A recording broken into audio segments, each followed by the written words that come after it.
Okay everyone, this week I'm going to give you a little challenge to make a marble run. Now when I say a marble run, it doesn't have to be for a marble. If you've got one, that's perfect, but you can use other things if needs be. So you could use a couple of Lego bricks, you could use a dice from a game, or maybe even you could make it as a car run rather than a marble run, if you've got some little dinky cars somewhere. Now I've made up a little example of the type of thing that you might use, or might make should I say, on the door behind me. It's not a complete version, but it's got a couple of elements there, just to show you how this might work.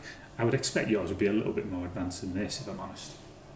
Now, just to show you how this works, we've got a couple of toilet roll tubes, we've got a kitchen roll, which has got the end cut off, and we've got a corrugated cardboard scoop shape at the bottom, which I'll talk about a little bit more in a second or two.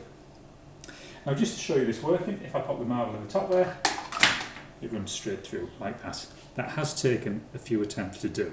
Right, sometimes the marble will overshoot, sometimes it doesn't go far enough, etc. Now that's calibrated, if you like, for the marble. If I tried it with the Lego bricks, I have tried this with two, I've put three together for this one, just to see how this one works.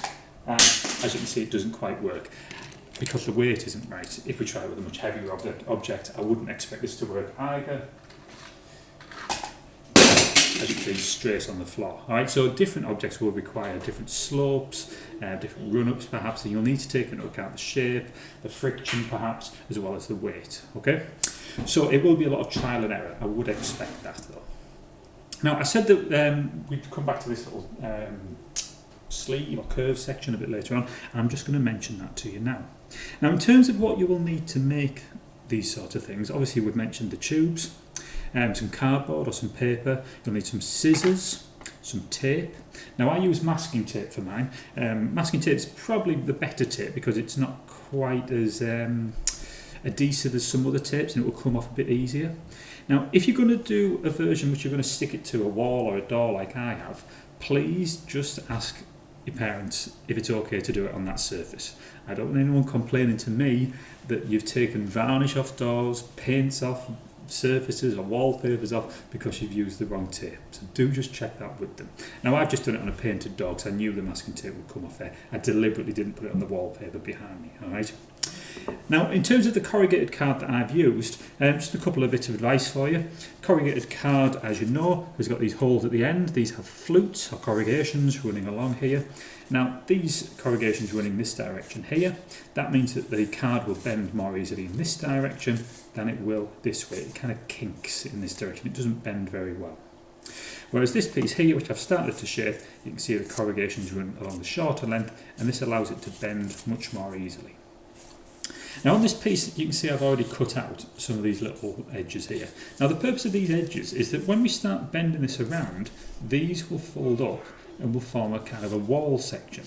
Now using a bit of tape, a bit of masking tape or whatever you happen to have, if you've got sellotape that's fine, it doesn't have to be masking tape, then you can use this to attach these together, and the wall, when it's stuck together, will help to keep the shape that you want.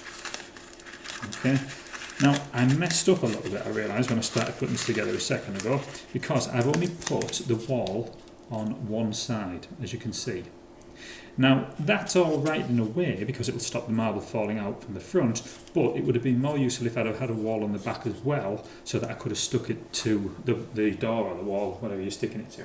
Now when I did this I just put a big piece of tape, as you can probably see just on the side there, but it might be worth just having another wall on there, okay?